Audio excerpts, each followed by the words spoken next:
ulo ko. Pa! Tubig!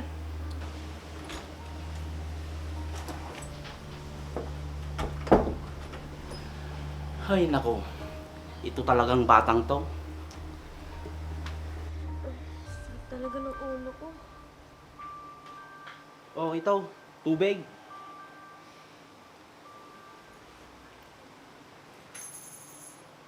Anong oras ka na naman ba umuwi kagabi? Mabuti at nakauwi ka pa sa sobrang kalasingan mo. Papa naman. Ang aga-aga, pinapagalitan mo na naman ako. Sino bang ama ang matutuwa sa ugali mong yan? Kababae mong tao? Pa! Hindi na ako bata! Anong gusto niyong gawin ko? Maglaro ko ng jackstone? Huwag kang pilosopo, Jen. Alam mo kung ano ang ginagawa mo ngayon. Hindi kita pinagtapos ng kolehiyo para magbisyo. Magtrabaho ka dapat. Bakit pa? Ayaw mo na ba ako maging obligasyon? Pabigat na ba ako sa'yo? Hindi naman ganun ang ibig kong sabihin, anak. Ang sa akin lang, gamitin mo naman ang pinag-aralan mo. Pa, pwede ba? Hayaan niyo muna enjoyin ko ang buhay dalaga ko? Hindi mo ba naisip? Mas ma-enjoy mo kapag may pera ka. Mabibili mo lahat ng gusto mo. Tsaka na yun pa. Nakita niyo nag-enjoy ako sa buhay ko ngayon, di ba? Yan ba ang nag-i-enjoy? Puro bisyo ang inaatupag mo? Parang hindi niyo naman pinagdaanan yung ganitong buhay pa. Hoy, Jane! Hindi puro bisyo ang inatupag ko, trabaho agad. Na dapat, ganun ka din ngayon. Pwede ba pa? Umalis na lang kayo. Ang aga-aga naninermon kayo. Bahala ka na nga sa buhay mo. Gawin mo kung anong gusto mo. Nakakasawa ka ng pagsabihan. Kung hindi niyo sana ako pinapakailaman, hindi sana ganito. Palagi niyo na ako pinapansin. Lahat na lang mali. Kung matino ka lang sana, walang sagutan na mangyayari. Kaso, tignan mo nga yung ginagawa mo. Tama ba yan? Bakit pa? Masama ba mag-inom? Masama ba makipagbarkada? Oo, masama. Dahil sobra na ang ginagawa mo. Hindi na magandang tignan para sa isang babaeng katulad mo. Huwag niyo na akong problemahin pa. Kaya ko ng sarili ko. Hindi ko na alam ang gagawin ko, Jen. Bahala ka na nga.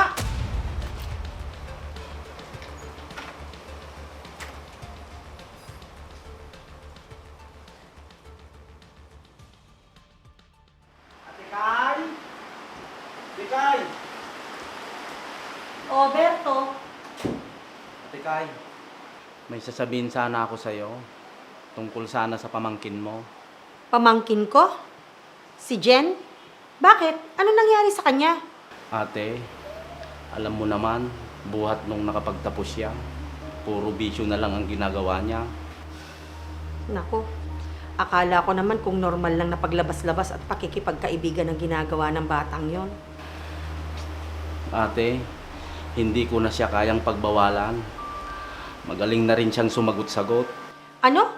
Ibang-iba yung ugali niya nung nag-aaral pa siya. Mabait at masunuring bata siya noon.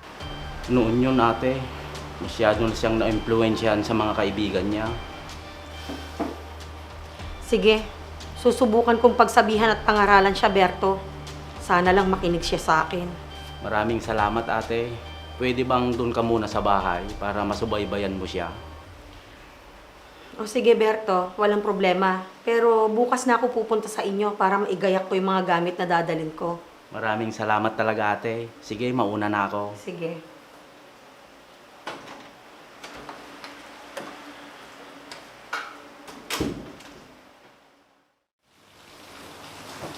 Berto? Berto? O ate, nandiyan ka na pala.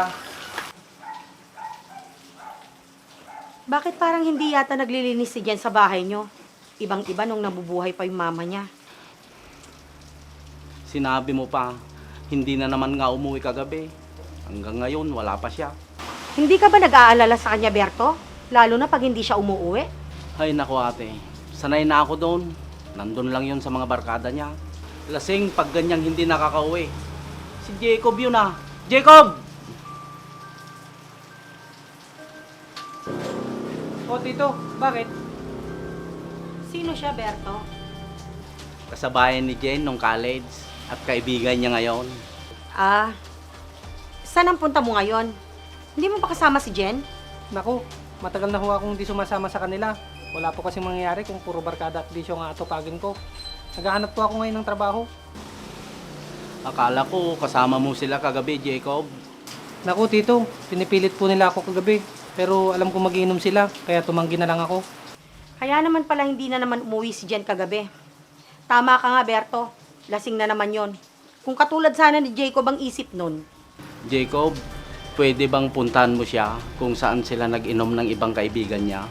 Sige po, Tito. At ako na lang din pong mag-aatid sa kanya dito sa inyo. Maraming salamat, Jacob. Sige po, Tito. Tita, alis na po ako. sige Jacob, mag-iingat ka. Tara ate, pasok na tayo sa loob.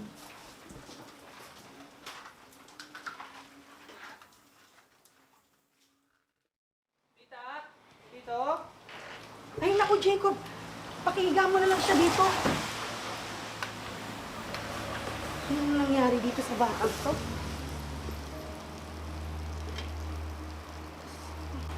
Ayaw pa niyang umuwi kanina, Tita. Pinilit ko lang.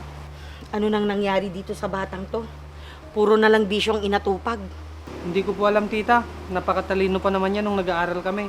Kahit ang mga kamag-anak namin, sinasabi nilang nagmana siya sa mama niya.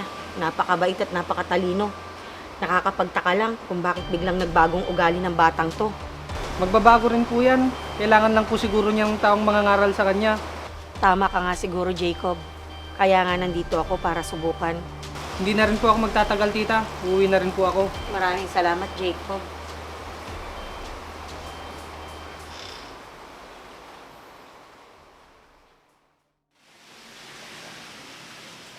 Ate, ikaw na ang bahala sa pamangkin mo mamaya pag uwi niya ha. Ay naku Berto, mabuti na lang at inuwi siya ni Jacob kagabi. Lasing na lasing siya. Ayaw pa daw niyang umuwi. Pinilit lang ni Jacob. Ganun ba ate? Sige, pupuntahan ko muna siya saglit.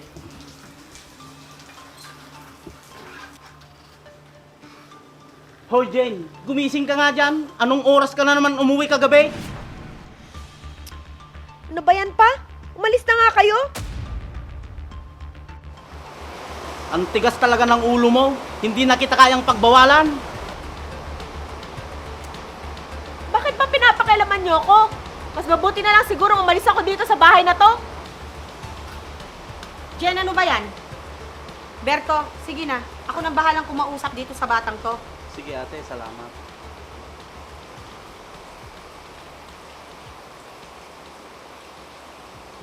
Jen.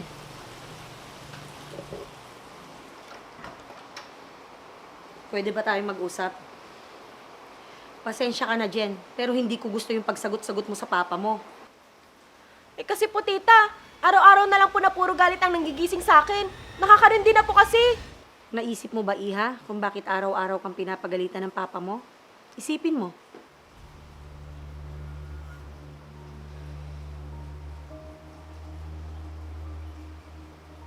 O ano, hindi ka makaimik dahil alam mo kung bakit nagagalit sa'yo ang papa mo. Ang isa pa tita, yung pinagbabawalan niya ako sa mga ginagawa ko. Doon ako masaya eh. Yun na nga, Iha. Masaya ka doon. Eh, ang papa mo, masaya kaya? Bakit nga ba hindi siya masaya para sa akin tita? Eh, kasi nga, sobra na ang ginagawa mo. Bisyo na ang meron ka, Iha. Hindi na pampalipas oras. Kahit sino tita, ayokong pagbabawalan ako sa mga gusto ko.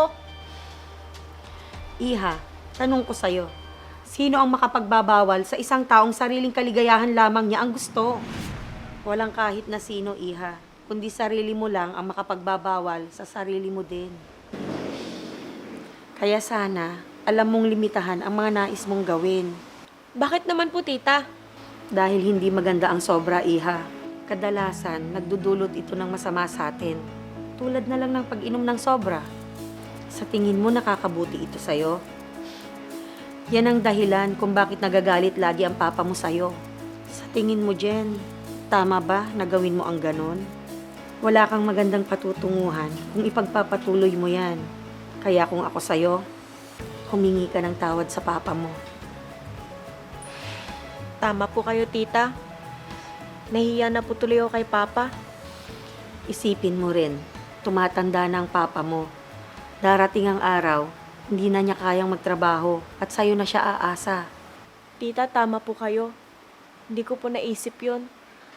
Kaya mamaya, pagdating ng papa mo, alam mo nang gagawin mo, ha? Opo, tita. Salamat po.